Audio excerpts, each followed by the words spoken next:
What's up, guys? That was very much Peter McKinnon, I can't even lie. My name is Levi, and we're doing a video called What's in My Camera Bag 2018. Here we go. So honestly, I don't think I thought this through very well because pretty much my entire setup is right here. It's on the tripod. So we're gonna have to figure out a way around that. Alright, so first off, we're gonna start with the camera bag. We got a Thule Covert DSLR Rolltop Backpack, okay? So that just means that, you know, roll top. But, you know, I feel super awesome when I'm wearing this thing. I mean, it just looks cool. Like, it looks like some James Bond type backpack. That's honestly why I bought it. I bought it because it looks cool. So kind of the features of this backpack, it's got obviously the roll top. We got the two clips here, which is a flap to a bunch of pockets. You got a main pocket, which I keep like pens and stuff and chapstick and stuff like that. We got two Velcro pockets here, which I keep like ND filters and business cards. So, but I really like this flap because it keeps things safe. Well, I feel like it keeps things safe because then people aren't gonna come behind you and you're gonna notice if they like unclip it and stuff and try and get your stuff. So I tend to keep my passport and wallet and stuff like that in there. It's also got your laptop compartment in here with a little smaller space for a iPad, which I find extremely useful. But this is the best part of the bag right here. The camera pouch. It's empty because, you know, I really like this backpack because it's got these inserts in here. You can't really see them, but they're these blue inserts that you can move around to fit whatever camera you have. Well, this right here is my favorite part of the backpack. I don't know if you can see it, but we got these blue little inserts. They're Velcro on the inside, and you can move them around depending on what kind of camera body you have. I have a Panasonic GH3 with a battery grip, and it actually fits perfectly in here, and you can also store a microphone in there as well. So it's got a little pouch for SD cards. I feel so awkward trying. We're done with that. Okay. All right, next up, we're talking camera body and we're talking lenses. It's the meat and potatoes of the video, you know what I'm saying? But obviously, since the camera's up on the tripod, it's gonna be kind of hard for me to show you. So, your boy doesn't have a second body, so we're using the good old iPhone. So I'm gonna switch to the iPhone now. So here we got a Sigma 18 to 35 1.8. It's my favorite lens I've ever had, ever owned. It's just beautiful. Shoots extremely crisp footage. Got the dial for autofocus, manual focus. It's just a beast. And it goes down to 1.8, so it makes it even, it lets in an insane amount of light, so you can shoot in low light. Despite the GH3 not being the best in low light, this lens definitely makes up for it. And on the side here, I don't know if you can see it, we got a Metabone speed booster.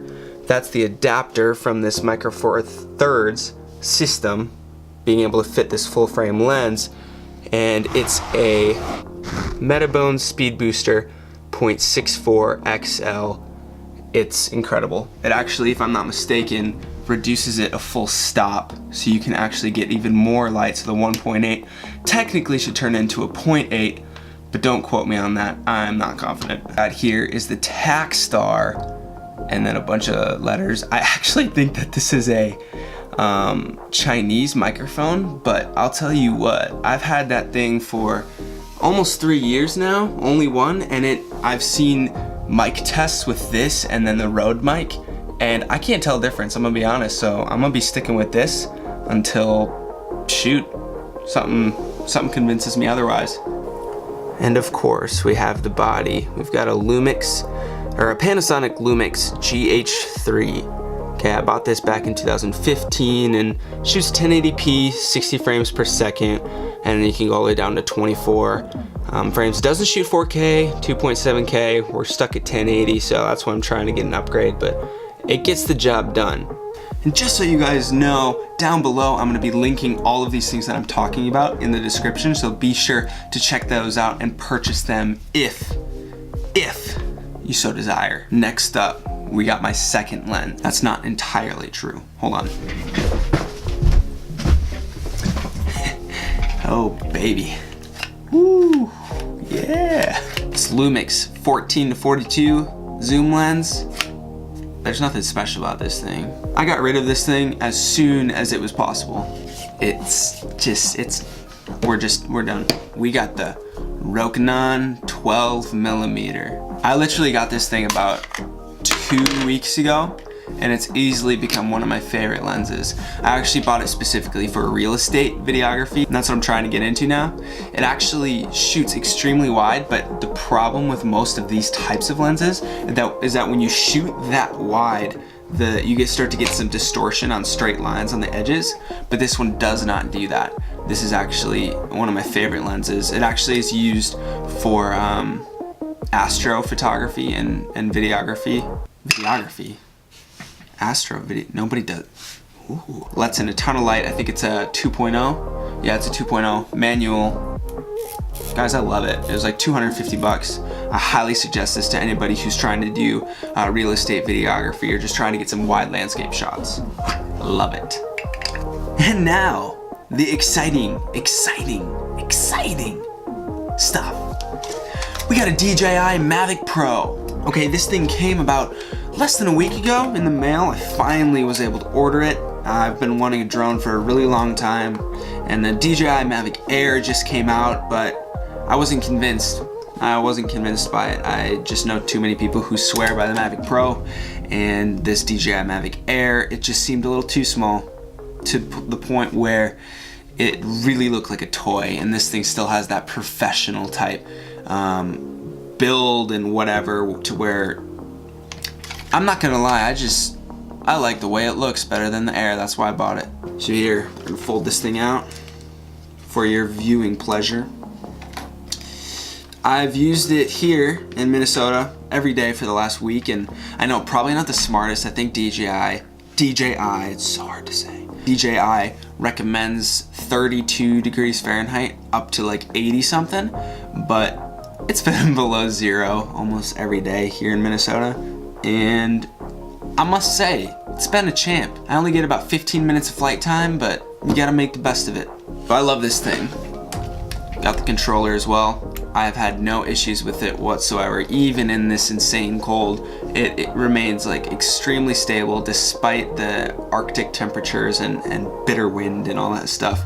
It has been a champ. So I can't wait to try this out in the summer or on so many trips that I do, hopefully to some warmer weather. I don't know a ton of specs about this thing, but I know that it shoots 4K, 24 frames per second, and there's probably more frames per second, but I really haven't messed with it that much. Pretty sure it shoots 1080 60, not entirely sure. So I don't really have any authority to be doing this review on this Mavic, so I'm just gonna put it down now.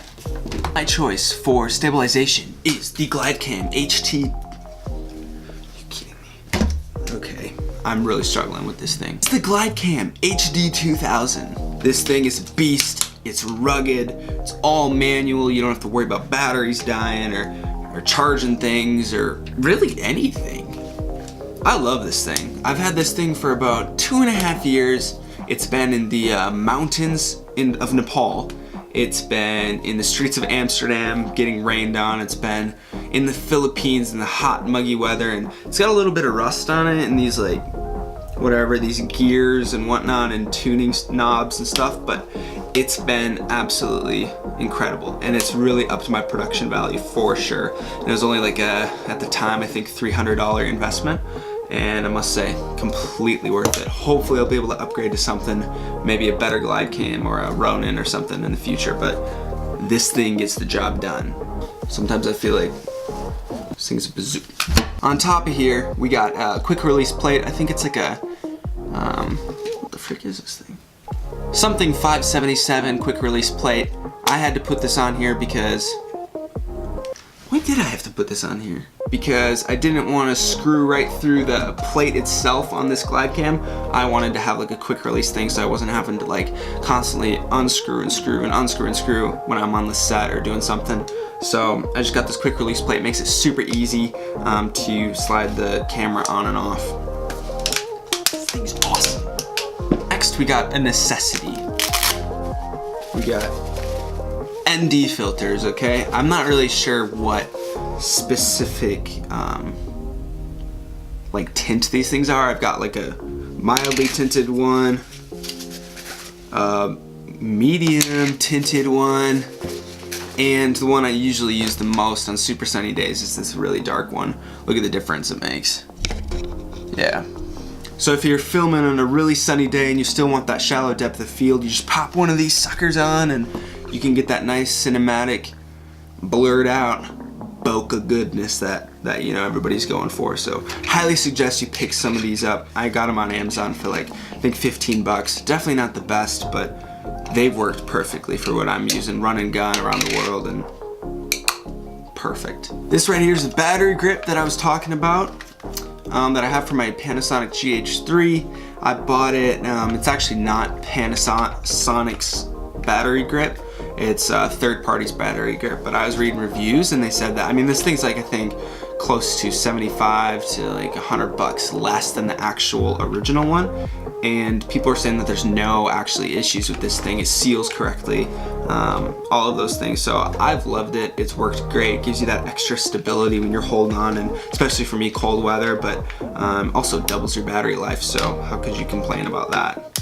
I love it. Listed below. Next, we have this Photo and Tech shutter release button thing that's jerry-rigged to the max. It's got tape all over it because it was falling apart. I bought this thing on Amazon a couple years ago because I wanted to start getting into time lapses and hyperlapses. If you don't know what hyperlapses are, that's a hyperlapse. And I really needed one of these. Well, I thought I needed one of these to get smooth hyperlapses, and it's true, I did. All it is you plug it into your camera, and then you can push this shutter button. It works the same as you pushing it on your camera, and it allows you to take a photo without touching the shutter, so you don't get any blur if you're doing, you know, night photography or hyperlapses. Nothing's gonna shake or move around, and it's really necessary to have if you want to get stable footage. Pick yourself up one of these. It's super cheap. All right, now when it comes to post-production, what do you use? I get this question a lot. I use Adobe Premiere Pro, well, the whole Creative Suite, but I typically just stick to Adobe Premiere Pro, sometimes After Effects if I'm trying to do some like insane graphics and transitions and stuff, and then I actually color grade everything right within Premiere. I think it's got an awesome little like system for doing that. I don't find you need to go to DaVinci Resolve or Adobe SpeedGrade or any of those things. I just stick to everything within Premiere. I have 2 hard drives. I highly recommend these external hard drives if you're thinking about, you know, traveling a ton. They're super low profile. You don't have to worry about them. Well, you do. I mean, they're small enough to where you can lose them or forget about them. But I've had these things for almost 3 years. Got a WD, I don't know what that stands for, but My Passport, 1 terabyte. This thing lasted me all through Nepal. Worked great. I was editing straight on here. And I also picked up 2 years ago a Seagate 4 terabyte hard drive. This thing has been my life. In all seriousness, do not stick to just one of these. Don't have all of your stuff on this one thing. That's what I did for about 2 years because I didn't have enough money to upgrade to, you know, another one to update that and like back it up so that I wouldn't lose everything. So I had everything stored on just this, which was a terrible, terrible idea. But right before this thing started to go kind of like a little berserk, I ended up picking up a Lacy, 4 terabyte desktop drive. Because it's not really portable, and I was kind of done traveling for a little bit, so I decided to pick this thing up so that I could stop throwing all my stuff on here. So I've got this backed up on here. I edit straight on here. It's pretty fast. Definitely check out this thing if you're really wanting to get into editing and high quality video, high quality photo. It hasn't failed me yet. It's been incredible. Lacy hard drive. This is what I keep in my camera bag almost all the time. It's always just, all this stuff is just chilling in there, obviously, except for that massive hard drive. That's all for me today, guys. Leave a thumbs up, subscribe if you so desire. I'll catch you guys later. Peace. Oh, and before any of you ask, it's fake Supreme, it's not real. I bought it for like $10 US at a flea market in the Philippines, so I'll list it below.